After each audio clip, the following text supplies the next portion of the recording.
Anda kembali menyaksikan Foodagri Insight bersama saya Andi Shalini dan kami lanjutkan kembali perbincangan bersama dengan PLT Kepala Badan Mutu KKP Ibu Is Hartini.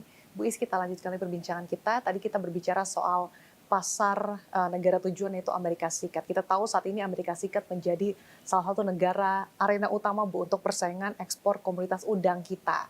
Tapi di tengah standar Amerika Serikat yang kita tahu semakin ketat, Bu, sebetulnya seberapa vital sih peran sertifikasi mutu kita agar Indonesia ini bisa tetap kompetitif? Oh ya, sangat vital. Jadi Amerika tuh sangat mempercayai kepada certifying entity tadi itu. US FDA kemarin akhir bulan juga sudah datang ke Indonesia untuk memeriksa apa sih yang dilakukan oleh certifying entity, sudah benar belum dia melakukan, sesuai tidak dengan SOP yang sudah kita sepakati. Mereka lihat semua, mereka melihat ke lapangan, mereka masuk ke unit pengolahan ikan, apakah betul semua SOP sudah dilaksanakan, dan alhamdulillah mereka puas apa yang sudah kita kerjakan. Mereka sudah merasakan perbaikan-perbaikan sedikit saja karena itu SOP terus berkembang ya. Itu sudah bisa kita tunjukkan kepada mereka sehingga mereka sangat mempercayai. Apabila sertifikat itu sudah terbit, mereka tidak akan lakukan pemeriksaan ulang ya, tidak akan dilakukan, hanya mungkin hanya uji petik saja, tapi tidak akan mereka lakukan. Jadi itu adalah sebenarnya kepercayaan dari pihak US FDA kepada Kementerian Kelautan Perikanan yang itu tentu harus kita jaga, dan kita juga tentu harus mengundang seluruh stakeholders agar kita bisa jaga bersama, tidak saja pemerintah tapi seluruh pelaku usaha. Oke, dan langkah taktis di bawah nahkoda Bu Is ini kan juga turut mendapatkan apresiasi Ibu ya dari Pak Menteri. Beberapa kali dalam kesempatan Ibu diapresiasi karena keandalan Ibu dalam bagaimana penanganan Cesium 137. Bahkan kita juga masih bisa tetap menjaga devisa negara hingga triliunan rupiah gitu ya Bu ya, dan ini patut diapresiasi. Tapi yang kemudian menjadi pertanyaan lanjutan adalah bagaimana nanti terkait dengan para petambak, kemudian terkait dengan komoditas kita yang sempat bertubi-tubi terkait dengan cesium, kemudian isu antibiotik sampai juga perang harga Bu antara Ekuador dan juga India. Ini bagaimana langkah-langkah konkret yang akan dilakukan, kemudian tantangan paling berat yang mungkin harus diantisipasi ini apa saja Bu Is? Ya, memang dalam industri udang ada tantangan biasanya dari eksternal maupun internal ya. Tentu internal kita harus perkuat ya. Artinya tadi yang sudah saya sampaikan, para petambak saat ini sudah makin memahami bagaimana menjaga mutu. Mereka melakukan cara budidaya ikan yang baik ya. Seperti tadi ada isu antibiotik dan sebagainya. Jadi menggunakan obat, menggunakan pakan itu memang harus sesuai dengan standar. Kami sudah punya di Kementerian Kelautan Perikanan peraturan menteri ya, apa saja obat-obat yang boleh dan dilarang itu jangan dilakukan oleh para petambak. Dan ini dengan asosiasi kami sudah bekerja sama, termasuk dengan asosiasi yang obat juga sudah bekerja sama. Jangan menggunakan obat yang tidak boleh, dosisnya juga harus tepat ya untuk pertumbuhan udang dan sebagainya. Jadi memang sejak hulu itu yang harus kita perhatikan bersama ya, baik itu petambak tradisional maupun petambak yang besar, yang menengah besar. Ini alhamdulillah semua sekarang sudah mulai aware karena memang temuan-temuan yang seperti ini itu akan menjadikan nama kita kurang baik karena nanti akan menjadi penolakan. Ya, penolakan. Oleh sebab itu kita juga di kementerian mengembangkan lab ini untuk melakukan uji-uji. Jadi kami lakukan National Monitoring Residue Plan ke lapangan kepada tambak-tambak, kepada kolam-kolam budidaya untuk melakukan sampling dan kemudian melakukan tes. Sehingga mereka juga paham, oh ya ini dites, ada official control yang mengawasi dan mengendalikan apa yang terjadi di lapangan. Oke, artinya komunikasi, kemudian sosialisasi terus dilakukan secara berkelanjutan ya Bu, supaya bisa tetap menjaga mutu produk perikanan Indonesia, termasuk tadi terkait dengan komunitas udang ya Bu ya. Dan kemudian bukan cuma tadi Arab Saudi, kemudian Amerika Serikat, perjuangan diplomasi mutu Indonesia tentu ini juga sudah memecahkan kebuntuan di pasar Uni Eropa. Karena setelah proses negosiasi yang cukup panjang ya Bu ya, akhirnya Uni Eropa kembali juga membuka pintu untuk produk perikanan Indonesia. Nah, perubahan besar apa sih Bu sebetulnya yang dilakukan oleh Indonesia sehingga kemudian pasar Uni Eropa ini terbuka kembali?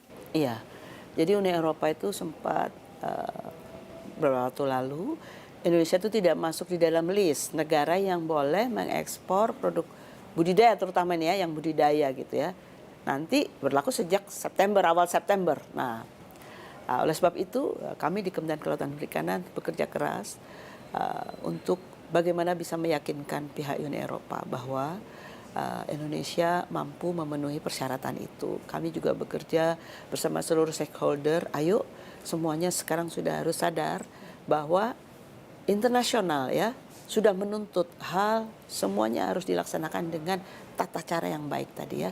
Jadi akhirnya termasuk dengan kita bernegosiasi juga kepada pihak Uni Eropa, kita diberikan apresiasi dan pada bulan Juni kemarin, awal Juni ya, sudah keluar terbit decision dari komisioner bahwa Indonesia sudah masuk kembali ke dalam list. Tentu ini membuat ya para petambak kita tetap bersemangat, para unit pengolahan ikan juga tetap bersemangat untuk terus memproduksi produk-produk dari hasil budidaya yang berkualitas untuk bisa memenuhi pasar Uni Eropa. Oke, dan tantangannya kini Eropa bukan hanya mempertanyakan ikan dari Indonesia ataupun komoditas perikan Indonesia segar atau tidak Ibu ya, tapi tadi terkait dengan tata cara, bagaimana kemudian asal-usulnya jelas atau traceability-nya, kemudian tidak melanggar HAM hingga juga ramah lingkungan ya Bu ya.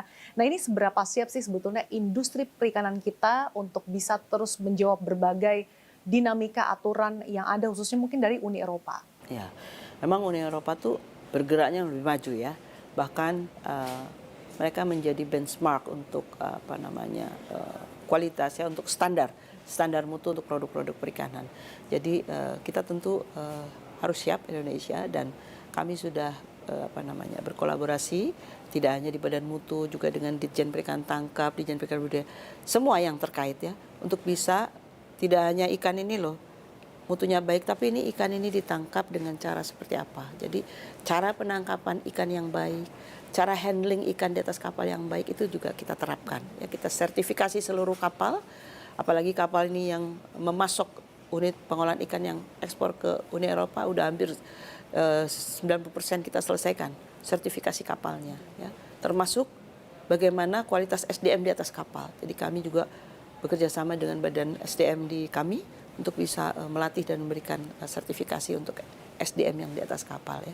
Sama, seluruh regulasi juga sudah diperbaiki sehingga cara-cara tadi ya, bagaimana kita menangkap ikan, kemudian bagaimana menangani di atas kapal, bagaimana mengolah yang benar, itu juga sudah semuanya kita perbaiki ya. Mudah-mudahan nanti Uni Eropa bisa memberikan kepercayaan lagi, tambah lagi pada Indonesia dengan menambah jumlah approval number yang baru untuk unit pengolahan ikan yang akan ekspor ke Uni Eropa. Oke, artinya berbagai langkah tadi yang Ibu sebutkan, ini juga sudah termasuk bagaimana pelatihan, kemudian pendampingan kepada para pelaku industri perikanan ya Bu ya? Iya, sudah. Oke, Sudah. ini seperti apa sih Bu mungkin gambarannya terkait dengan mungkin bagi para investor juga di luar sana terkait dengan bagaimana kualitas mutu produk perikanan Indonesia, bagaimana ini dijaga dari hulu hingga hilir ya Bu? Iya, itu tadi yang saya sampaikan tadi. Kita tidak bekerja sendiri, tentu dengan para asosiasi ya, kemudian dengan pemerintah daerah gitu ya. Banyak aturan mengenai perizinan berusaha. Kita selesaikan, kita bantu percepatannya ya. Apabila ada yang masih ada bottleneck, kita selesaikan. Kita ada helpdesk dan sebagainya untuk bisa para pelaku usaha ataupun investor bisa mempercepat proses perizinan berusaha. Pada saat prakteknya kita juga lakukan pendampingan.